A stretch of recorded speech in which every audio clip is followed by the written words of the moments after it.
먼저 읽겠습니다. 어느 것이 광명이 있는 곳으로 가는 길이냐? 어느 것이 흑암이 있는 곳으로 가는 길이냐? 너는 그의 지경으로 그를 데려갈 수 있느냐? 그의 집으로 가는 길을 알고 있느냐? 내가 아마도 알리라. 내가 그때 태어났으리니 너의 횟수가 많음이니라. 내가 누운 곳간에 들어갔었느냐? 우박 창고를 보았느냐?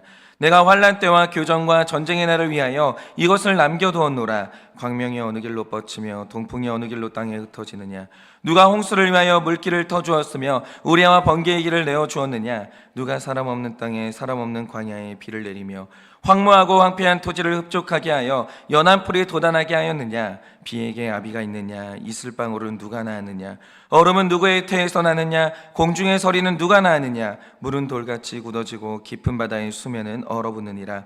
내가 묘성을 메어 묶을 수 있으면 삼성의 띠를 풀 수 있겠느냐? 너는 별자리들을 각각 제때에 이끌어낼 수 있으며 북두성을 다른 별들에게 이끌어갈 수 있겠느냐? 내가 하늘의 궤도를 아느냐? 하늘로 하여금 그 법칙을 땅에 베풀게 하겠느냐? 내가 목소리를 구름까지 높여 넘치는 물이 내게 덮이게 하겠느냐?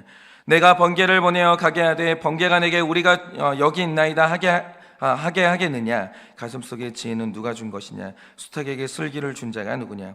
누가 지혜로 구름의 수를 세겠느냐? 누가 하늘의 물주머니를 기울이겠느냐? 티끌이 땅덩어리를 이루며 흙덩이가 서로 붙게 하겠느냐? 내가 사자를 위하여 먹이를 사냥하겠느냐? 젊은 사자의 식욕을 채우겠느냐? 그것들이 굴에 엎드리며 숲에 앉아 숨어 기다리느니라. 다 같이 읽겠습니다. 까마귀의 새끼가 하나님을 향하여 부르짖으며 먹을 것이 없어서 허우적거릴 때에 그것을 위하여 먹이를 마련하는 이가 누구냐? 아멘. 기도하겠습니다. 주님, 오늘도 주님께서 우리에게 대답하시는 것이 아니라 우리에게 질문하십니다. 하나님이 우리에게 대답해야 되는 것이 아니라 우리가 하나님께 대답해야 되는 것입니다. 하나님, 오늘도 이런 질서를 다시 한번 깨달아 감히 내가 하나님께 대답을 요구하는 것이 아니라 하나님의 질문 앞에 하나하나 묵상하고 대답을 내어놓는 종의 자리로 가기를 원합니다. 주님, 오늘도 우리에게 어떤 질문을 던지시겠습니까? 우리는 오늘 하나님 앞에 어떤 대답을 내놔야 되겠습니까? 오늘도 말씀하여 주시옵소서. 대답하겠습니다. 예수님의 이름으로 기도드립니다. 아멘. 네, 제가 또 기도를 했네요. 언제쯤이면 이 습관이 또 바뀔지. 어쨌든 뭐 기도했으니까 한 거죠 뭐. 네. 제가 욥기 38장으로 들어오면서 제가 좀 여러 가지 경험을 하고 있어요. 여러 가지 경험을 하고 있는데 하나님이 등장하시는 38장으로 들어왔을 때 제가 원했던 게 뭐냐면 지금 제 삶에 일어나는 일들에 대한 해석을 구했어요. 지금 내 삶에 어떤 일들이 일어나고 있는데 하나님이 나에게 무슨 말씀을 하실까? 그런데 왜 하나님이 지금 이렇게 하시는지는 제가 잘 모르겠는데 하나님이 지금 계속 어린 시절에 제가 겪었던 일들에 대한 해석을 계속 주고 계세요. 그런데 제 개인에게 왜 하나님이 이렇게 하시는지 아직은 제가 답을 낼 수 없기 때문에 함부로 말할 수는 없지만 하나님의 깊은 뜻을 제가 감히 딱 하나만 유추를 해보자면 이제 이런 것이죠. 오늘 제 삶에 어떤 변화가 일어나야 돼요. 지금 하나님이 이제 어떤 변화를 요구하시는지는 대충 알겠어요. 근데 제 삶에 어떤 변화가 일어나야 되는데 오늘 나의 변화가 과거의 나와 연결이 돼 있다는 거죠. 이게 무슨 뜻이냐? 모든 사람들이 어린 시절에 경험하는 하나님이 있는데 바로 그게 부모님, 선생님, 전도사님, 목사님 같은 인간 권위자예요. 굉장히 중요합니다. 사람은 누구나 하나님을 만날 때 먼저 인간 권위자를 통해서 하나님을 만나요. 그리고 그 인간 권위자라는 중간 이 단계를 뛰어넘어서 이제 영적인 하나님, 말씀이 말씀하신 하나님을 우리가 서서히 만나게 되는 거죠. 인간 권위자는 중요해요. 그래서 어린 시절에는 내 삶의 인간 권위자가 어떤 말을 하든지 간에 그 말이 하나님의 진리처럼 가슴에 딱 입력이 됩니다. 중요하죠. 내가 겪은 상황과 경험이 마치 사진처럼 기억 속에 남으면서 우리 인생을 지배하는 하나의 이미지가 되는 거예요. 그러니까 예를 들어서 이런 거죠. 좋은 가정이 뭐예요? 여러분, 좋은 부부가 뭐예요? 그거는 뭐냐면 내가 어릴 때 봤던 이미지가 딱 사진처럼 박히면서 내 인생이 그대로 가는 거예요.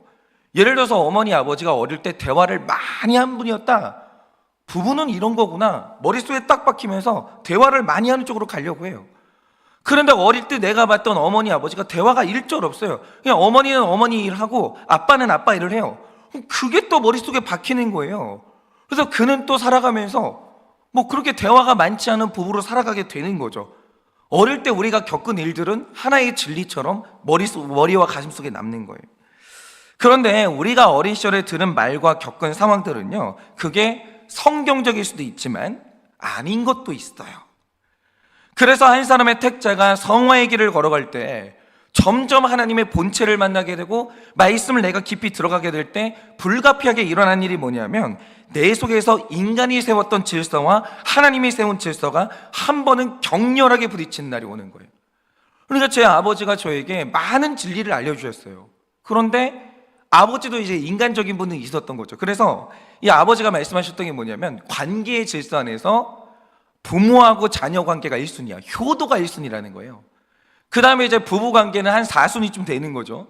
그런데 제가 이제 하나님을 만나게 되고 말씀을 알고 보니까 부부 관계가 1순위인 거예요. 그리고 부모 자녀 관계, 결혼한 사람에게 효도는요 3순위인 거예요. 그러니까 이런 거예요. 성경이 말하는 관계는 1순위는 무조건 부부 관계예요. 2순위가 부모 자녀 관계예요. 왜냐하면 부모는 다음 세대를 거룩하게 이제 양육해야 될 의무가 있기 때문에. 그리고 그 다음이 효도예요. 효도가 중요하지 않다는 게 아니에요. 제가 말씀드리는 게 뭐냐면 그게 3순위라는 거죠. 그런데 어느 날 제가 배웠던 교육과 말씀의 이제 말씀의 진리가 이제 이게 만나니까 한 번은 이게 격렬하게 부딪히는 거예요. 그런 날이 우리 모두에게 오는 거죠. 예를 들어서 모세 때 이집트에 살았던 유대인들은 이집트의 노예로 살았는데 그때 그들이 들었던 인간의 질서가 뭐겠습니까? 태양신의 아들인 파라오에게 충성하는 것이 미덕이다, 이런 말을 듣고 살았겠죠. 이거는 굉장히 중요했어요. 왜입니까? 한때 야곱의 이 자녀들이죠. 이스라엘이 70명이었어요. 그런데 파라오 밑에서 잠시 보호받고 살면서 이들이 한 나라를 이루는 250만 명으로 늘어났다라는 거죠. 그때는 그 질서가 필요했어요. 그때는 그렇게 살아야 되는 게 맞는 거죠. 그런데 이스라엘 백성들은 택함받은 민족이거든요. 늘 거기에서만 살 수는 없는 거예요. 그러니 아무리 이집트가 좋아도 거기에서 계속 살 수는 없는 노릇이고 이제는 이집트를 떠나야 돼요. 그리고 약속의 땅으로 가야 되는데 약속의 땅으로 간다라는 것은 이제 이스라엘 백성들의 삶에 하나님의 질서가 또다시 세워진다 이거예요. 그러니까 이집트에 살았던 시간이 하나님의 뜻이 아닌 게 아니에요. 그때도 필요해요. 그런데 성장하면서 하나님이 요구하시는 더 나은 뜻, 이게 있으면 이제 예전 것은 버려야 되는 거죠. 너는 이제 이집트를 떠나 여호와 하나님을 예배하는 삶으로 나와. 이렇게 택자 안에서 하나님의 새로운 질서가 세워질 때 반드시 일어나는 일이 뭐겠습니까? 태양신의 아들을 잘 섬기라는 인간의 질서와 충돌이 일어날 수밖에 없는 거예요. 모든 신자의 인생은 그런 일이 일어나요. 마찬가지로 모든 사람의 내면 안에는 어릴 때 세워진 인간의 질서들이 다 있어요. 그 질서도 중요해요. 이걸 우리가 옳고 그름이라고 하죠. 그런데 우리의 신앙이 성숙해지면서 인본주의가 신본주의로 변해요. 부모님 중심의 신앙이 이제 하나님 중심의 신앙, 부부 중심의 신앙으로 옮겨간다고 하죠. 이런 식으로 새로운 질서, 성숙한 질서가 세워질 때는 기존에 있던 인간의 질서와 격렬히 부딪히는 날이 한 번은 오는 거예요. 이렇게 부딪히는 과정과 깨지는 과정 없이 거룩한 사람으로 세워지는 사람은 아무도 없다라는 거예요. 저도 그렇고 제가 알고 있는 모든 사람은 다 이런 과정을 거치는 거예요. 그런데 제가 지금 그걸 겪고 있는 거예요. 제가 느끼기에 지금 제가 이제 개인의 삶이 욥기랑 함께 가고 있는데 욥이 당하는 이 고통의 본질이 뭡니까? 신명기적 수준에 머물던 욥이 한 단계 지금 성장하고 있는 거예요. 너 이전에는 행위만 완전하게 하면 의롭다고 여김 받았지? 아니야. 이제 마음도 온전해야 돼. 여기로 가고 있는 거예요. 이게 일종의 성장통이거든요. 마찬가지로 지금 하나님께서 제 개인의 삶에 또 한 번 이제 성장의 이제 과정을 겪고 있는데 이 과정에서 꼭 하나 있어야 되는 일이 뭐냐? 과거에 해석되지 않은 사건들을 그냥 두고는 앞으로 나갈 수가 없는 거예요. 이게 이렇게 중요한 문제인지는 저도 이번에 알게 됐는데 여러분 잘 들으세요. 과거라는 것의 본질은 정리되고 결발할 때 과거가 되는 것이지 해석되지 않고 정리되지 않은 모든 사건은 과거가 아니라 현재의 사건이 되어서 오늘도 나의 발목을 잡고 있는 거예요. 그래서 하나님이 이 욥기를 묵상하면서 자꾸 제 과거에 대한 해석을 주시는 거예요. 그런데 제가 어제 말씀을 묵상하다가 또 하나의 해석받은 일이 이제 이런 거예요. 그게 뭐냐? 제가 알기로 제 아버지 교회가 이제 성장을 했었어요. 처음에 이제 개척하고 성장을 했는데 아버지 교회에 본격적인 침체가 찾아온 게 얼추 중학교 1학년 때쯤 같아요. 근데 제 아버지가 윤리적으로나 도덕적으로 심각한 죄를 지은 적은 없었기 때문에 교회에 어떤 싸움이 일어나거나 분열이 생긴 건 아니었어요. 그런데 제가 이해가 되지 않았던 건 뭐냐면 제 아버지는 결단코 게으른 분이 아니었어요. 그렇다고 균형이 심각하게 잃은 분도 아니었어요. 설교할 때는 열심히 준비해서 설교하셨고 금요일이 되면 목이 터져라 정말 열심히 기도를 하셨어요. 그래서 제가 지금에 와서 아버지의 목회를 뒤돌아보면 뭐를 심각하게 놓쳤다거나 균형을 잃은 건 아니었어요. 근데 제가 괴로웠던 게 뭐냐면 아버지는 그렇게 열심히 하나님을 찾아요. 열심히 해요. 정말 어느 날은 과로가 너무 심해가지고 막 강단에서 코피를 쏟는데 혈관이 터지니까 막 줄줄줄 쏟아내리는 거예요. 열심히 했어요. 깨끗하게 살아요. 근데 교회에 아무 일이 안 일어나는 거예요. 그런데 이게 정말 힘들었던 이유가 뭐냐면 당시에 제가 이제 기독교 TV를 이제 가끔 틀면 어느 교회는 하나님이 일하고 있다는 거예요. 하나님이 이런 저런 방식으로 돕고 있고 저렇게 도우셔서 교회가 기적적으로 성장했다? 이런 교회가 있어요. 또 어떤 교회는 성도님이 말기암에 걸려서 온 교회 성도들이 기도했는데 암세포가 깨끗이 사라졌대요. 하나님이 일하고 있는 거예요. 막 일하고 있는 거예요. 근데 저는 이게 교회라고 생각을 해요. 교회는 단순히 인간의 노력이나 노련한 행정만 이루어지는 곳이 아닙니다. 교회는 단순한 조직체가 아니에요. 하나님의 몸이에요. 교회는 성령 하나님이 통치하시는 곳이기 때문에 사람의 이해로는 설명이 불가능한 치유와 변화의 역사가 일어나야 돼요. 보이지 않는 하나님의 일하심이 선명하게 느껴지는 곳, 그게 바로 교회라는 거죠. 교회는 그런 곳이에요. 그래서 부흥한다는 교회는요, 어디를 막론하고 그런 현상들이 일어나는 거예요. 그런데 제가 어릴 때도 당연히 부흥하는 교회가 있었어요. 하나님 막 일하시는 게 눈에 보이는 거예요. 그리고 그 교회에서 일하시는 하나님에 대한 소문이요, 제 귀에도 들리고 있었거든요. 그 시대도 그랬어요. 그런데 제가 너무 힘들었던 포인트가 뭐냐면 우리 아버지도 목회자예요. 내가 다니는 교회도 교회예요. 그런데 우리 교회에서는 아무 일도 안 일어나는 거예요. 아무리 기도해봤자 성도님들의 고난은 해결이 안 돼요. 기적이 안 일어나요. 어떤 승리의 소식이나 치유의 소식도 들리지 않았고, 그러니까 교회에 아무 일도 일어나지 않는데, 아무 일도 일어나지 않는 이 시간이 오래되니까 성도님들을 마음 안에서 슬슬 패배감이 생기기 시작하는 거예요. 기도는 해서 뭐하나, 거룩하게 살아서 뭐하나, 영적인 탈진 현상이 일어나는 거예요. 그런데 나의 사랑하는 교회가 무기력해지는 현상을 20년 가까이 지켜보면서 제 안에 들었던 생각이 뭐냐, 왜 하나님이 저 교회와 우리 교회에 다르게 일하시지? 이게 너무 상처가 되는 거예요. 왜 하나님은 어떤 교회에는 아낌없이 부어주시고 사랑하는데, 그리고 저 교회는 밝게 빛나고 있는데 왜 우리 교회는 불 꺼진 예배당처럼 어둡고 아무 일이 안 일어나죠?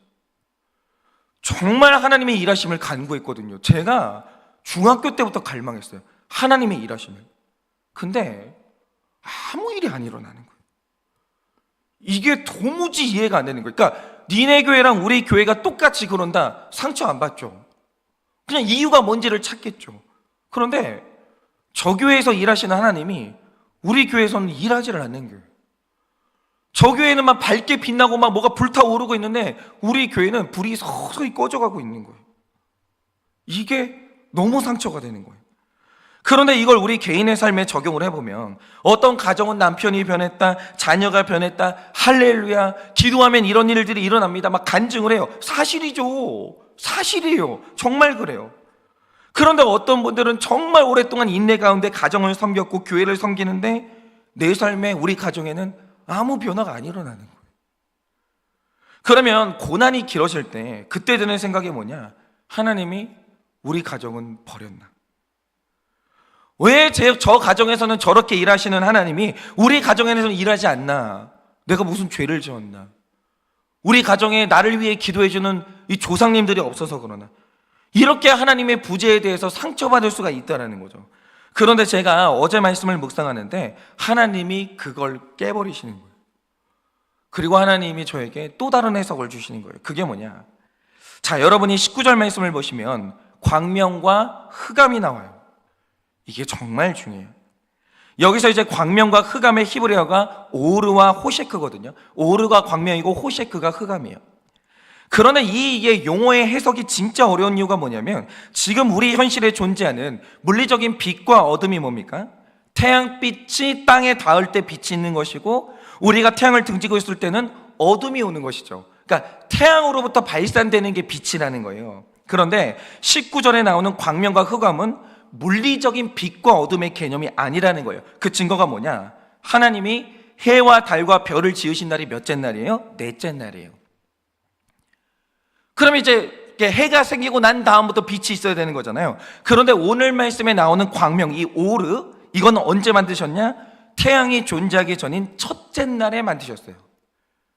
그러니까 창세기 1장 3절을 보면 하나님이 가장 먼저 첫째 날 만드신 게 기록됐는데 이렇게 기록합니다. 하나님이 이르시되 빛이 있으라 하시니 빛이 있었다. 근데 여기서 말하는 빛이 오르예요. 태양이 존재하기 전에도 빛이 존재했다라는 거예요. 그러니까 이게 이 오늘 말씀에 나오는 광명과 흑암은 태양에서 비롯되는 이 빛과 어둠이 아니고 이게 전혀 다른 성격의 빛과 어둠인 거예요. 그러면 이 광명과 흑암, 오르와 호셰크, 이게 뭐냐라는 거예요. 이거는 개념인 거예요. 이거는 개념으로 이해해야 되는데 하나님이 창조의 행동을 하지 않을 때는 흑암이에요. 그런데 창조의 행동을 하기 시작할 때는 광명이에요. 그러니까 이게 성격을 말하는 거죠. 또 단순하게 우리 인생에서 좋은 일이 일어나는 순간은 광명이고 슬픈 날이 일어나는 시간들은 흑암이에요. 또 사람이 깨어서 활동하는 시간을 광명이라고 이름을 짓는데 잠자고 아무것도 안 하는 시간을 흑암이라고 규정을 하는 거죠. 그러니까 이거는 이미지고 성격인 거예요. 이런 식으로 말씀에 나오는 광명과 흑암은 약간 직관적인 개념으로 이해를 하셔야 되는 거예요. 그러니까 여러분도 이 광명과 흑암의 이 개념이 뭔지를 좀 이해를 하시겠죠. 그런데 오늘 하나님이 욥에게 던지시는 질문은 이겁니다. 한 사람의 삶에 광명의 사건도 일어나고 흑암의 사건도 일어나요. 그런데 광명의 사건이 일어날 때 그 광명의 사건이 어느 방향으로 흘러갈지 네가 알아? 한 사람의 인생에 흑암의 사건도 일어나는데 그건 장차 또 어느 방향으로 흘러가는지 네가 알아? 그리고 네가 인생의 광명과 흑암을 만들어내고 네가 그걸 조종할 수 있어? 광명이 늘 선한 쪽으로 흐르게, 흑암은 늘 악한 쪽으로 흐르게 네가 그렇게 조종할 수 있어? 그런데 하나님의 답이 뭐냐? 창조주 하나님 말고는 이 인생의 광명과 흑암이 어떻게 시작되는지 그리고 장차 그것이 어떤 결과를 빚어내는지 이 모든 걸 컨트롤할 수 있고 조종할 수 있고 이 모든 걸 알고 계시는 분은 하나님밖에는 없다라는 거예요. 그건 온전히 하나님의 영역이라는 거예요. 그런데 이 광명과 흑암과 관련해서 중요한 게 뭐냐? 여러분이 창세기 1장을 보시면 잘 보세요. 빛이 먼저 있었게요? 흑암이 먼저 있었게요? 흑암이 먼저 있었어요. 그런데 우리가 하나 착각하는 게 뭐냐면 우리가 아는 물리적인 어두움은 단순히 빛의 부재예요. 그러니까 원래 물리적인 어두움은 아무 의미가 없어요. 그냥 빛이 없는 게 어둠이에요. 아무 의미도 없는 거예요. 그런데 성경이 말하는 흑암은 그게 아니에요. 흑암은 광명하고 구분되는 또 하나의 독립된 상태예요. 그리고 중요한 게 뭐냐? 흑암은 하나님이 일하지 않아서 생기는 게 흑암이 아니라는 거예요. 하나님이 안 계신 자리에 흔적이 흑암이 아니라는 거예요. 성경 여러분이 창세기를 잘 보세요. 흑암이 깊었어요. 혼돈했어요. 근데 거기서 흑암 가운데 하나님이 일하고 계셨어요.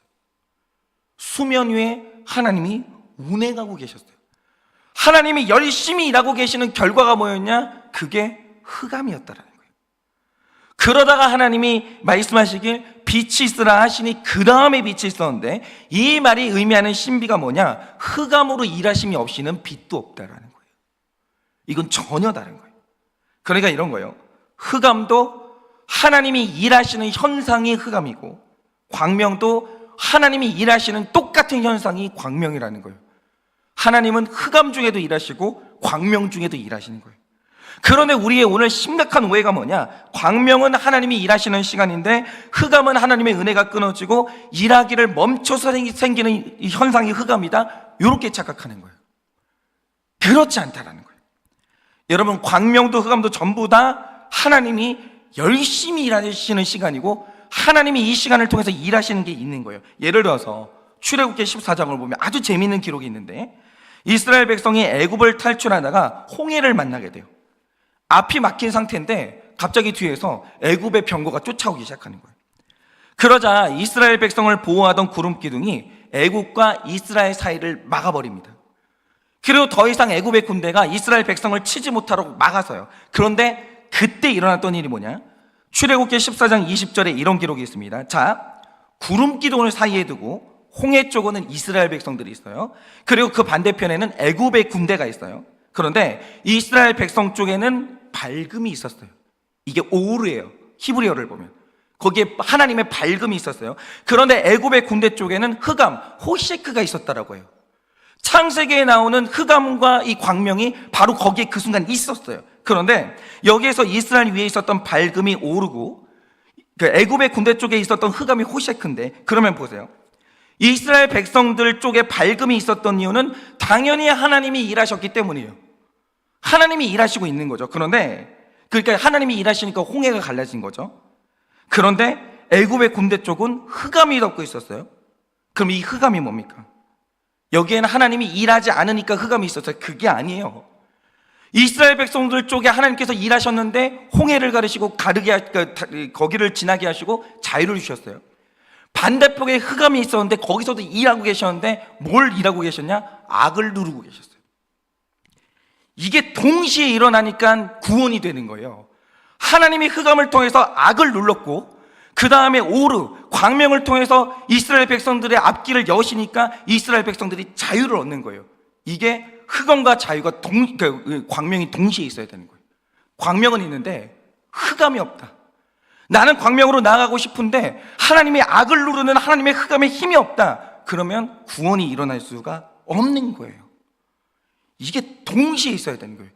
동시에 있어야 하나님의 사람의 삶의 구원이 일어나는 거죠. 또 하나 예를 들어서 우리는 무의식 속에 생각하길 내가 깨어서 활동하는 일상의 시간에는 하나님이 일하세요. 이게 오르죠. 그런데 내가 잠들어 있는 이 흑암, 호셰크의 시간에는 하나님이 일하지 않고 쉬는 시간이다, 이렇게 생각하거든요. 그런데 그게 틀렸죠. 여러분, 내가 광명의 시간에 어떻게 깨어났느냐? 당연히 하나님의 일하심이죠. 일해요, 숨 쉬어요, 안전하게 걸어 다녀요. 이게 이제 광명의 상태인데 하나님이 일하시니까 그런 거죠. 그런데 내가 반대로 어떻게 흑암의 시간에 잠들 수 있어요? 그것도 하나님의 강력한 일하심인 거 아십니까?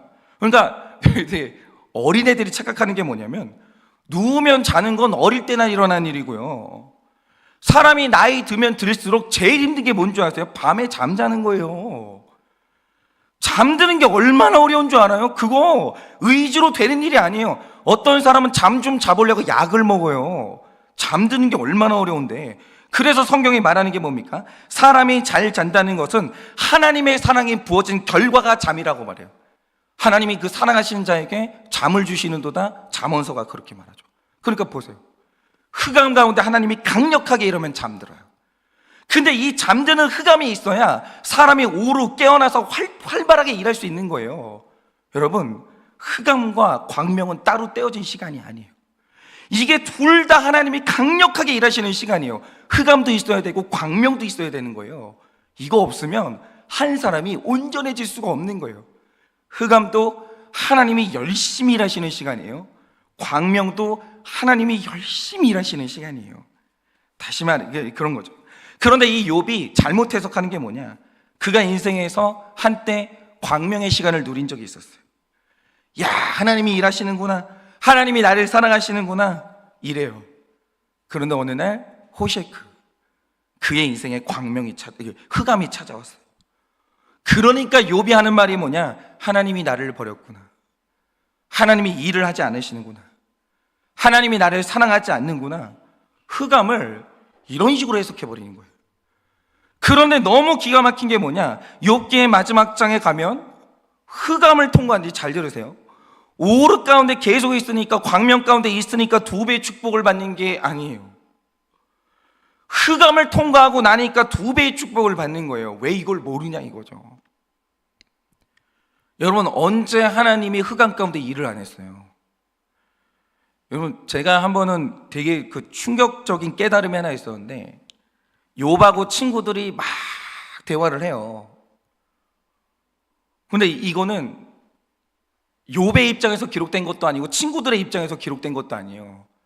제3자가 이들이 대화하는 걸 구경하면서 막 적은 거예요. 그걸 누가 바뀌어요? 이들의 대화를 누가 바뀌어요?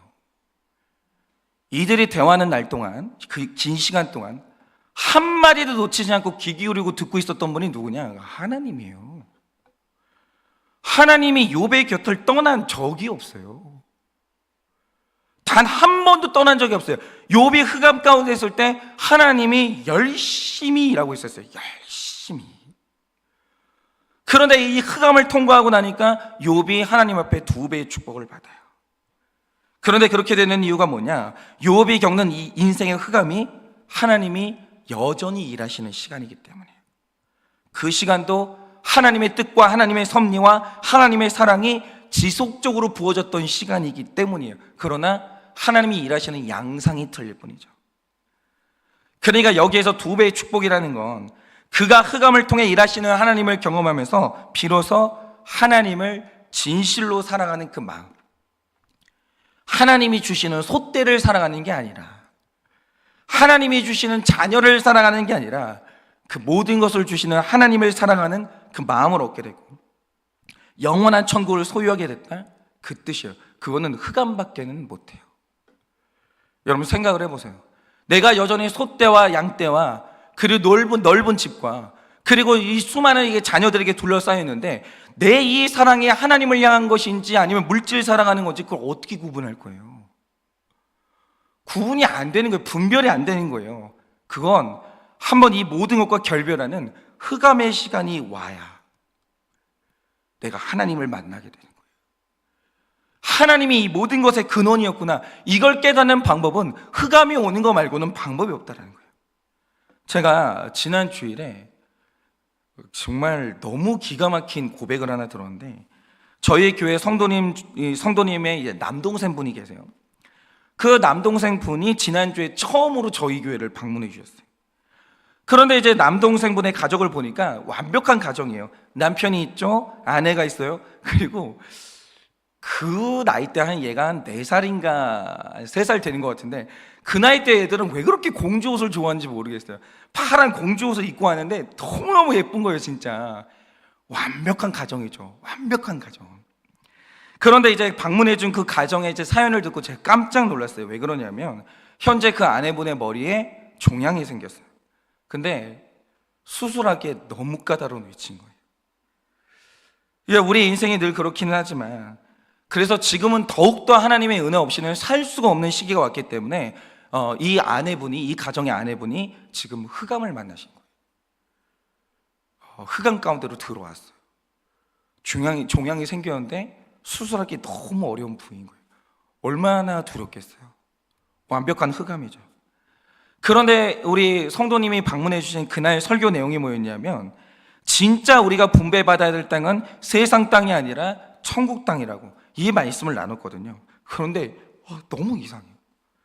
흑암은 하나님이 일 안 하는 시간이 아니에요. 흑암은 하나님이 강력하게 일하시는 시간인데, 흑암 가운데 이 아내분이 말씀이 들린 거예요. 그래서 예배가 끝난 후에 기도를 받으러 제 사무실에 오셨거든요. 근데 기도 받을 때 처음에 우리 교회 이제 방문하실 때 받고 싶었던 기도가 뭐였겠어요? 수술 잘 되게 해달라, 낫게 해달라, 이 기도를 받고 싶으셨을 거 아니에요. 그런데 이 아내분은 믿는 분인데 남편분은 믿음이 별로 없는 분이거든요. 근데 이분이 말씀을 듣고 은혜를 받은 거예요. 그래서 만났는데 계속 우시는 거예요. 그런데 이 아내분이 우시면서 저에게 부탁하는 게 뭐냐? 목사님, 제 마음이 바뀌었는데 목사님, 제 수술 위해서 기도하지 마세요. 제 남편 구원 위해서 기도해 주세요. 저 수술 위해서 기도 안 해주셔도 돼요. 제 남편 구원 놓고 기도해 주세요. 이 얘기를 하시는데 제가 좀 충격받았어요. 와, 이 고난의 때에 말씀이 내 말씀으로 들리면서 그래, 이 땅이 중요한 게 아니라 천국 땅을 소유해야지. 근데 내 남편이 지금 천국 땅을 가지지 못했거든요. 급한 건 내가 수술 잘 되는 게 아니라 내 남편이 구원받는 게 중요하구나. 이게 완전히 깨진 거예요. 그래가지고 그날 저한테 그러시는 거예요. 목사님, 저 수술 위해서 기도하지 마세요. 제 남편 구원 위해서 기도해달라고. 근데 이 일이 어떻게 일어나겠어요? 흑암 속에서 하나님이 일하시는 거예요. 흑암 중에도 하나님이 일하시는 거예요. 그러니까 내 수술이 아니라 남편 구원을 위한 기도가 나오는 거예요. 근데 저는 또 이러면 가만 안 있거든요. 이분 인생 소원이 바뀌었는데 그럼 저는 뭘 위해서 기도해야 되겠어요? 이제 완전한 기쁨 가운데 저는 이제 이러면 확신이 생기는 거예요. 이 기복이 아닌 거예요, 이거는. 그러니까 저는 지금 이 성도님의 병 낫기를 위해서 저는 이제 거침없이 기도할 수 있는 거죠. 하나님 들으셨죠? 하나님 들으셨잖아요. 그럼 저는 이분의 병 낫기를 위해서 기도할게요. 저는 이제 전혀 꺼리낌 없이 완전히 이분의 병 낫기를 위해서 기도할 수 있는 거예요. 여러분, 바로 이거죠. 우리가 너무 교만해서 광명과 흑암의 의미를 내 멋대로 판단해요. 인생의 광명이 오면 하나님이 일하신다 할렐루야 이렇게 외치는데, 인생의 흑암이 오면 왜 하나님이 나를 버리시냐고, 왜 하나님은 나를 사랑하지 않느냐고 그러는데, 그게 바로 기복주의예요. 그게 바로 기복주의예요. 멋대로 뭐가 축복이고 뭐가 이게 저주인지 그걸 왜 내 멋대로 규정하냐고요. 누구 마음대로. 흑암도 하나님의 축복이고 광명도 하나님의 축복인데 왜 광명은 나에게 축복이고 흑암은 하나님이 나에게 주시는 저주고, 그게 바로 사람의 교만이라는 거예요. 그게 바로 사람의 교만이라는 거예요. 여러분, 광명도 하나님이 일하시는 시간이지만 흑암도 하나님이 일하시는 시간이에요. 흑암이 없이, 악을 누르시는 하나님의 역사하심이 없이 어떻게 이스라엘 백성들이 홍해를 가르고 그 길을 탈출하겠어요?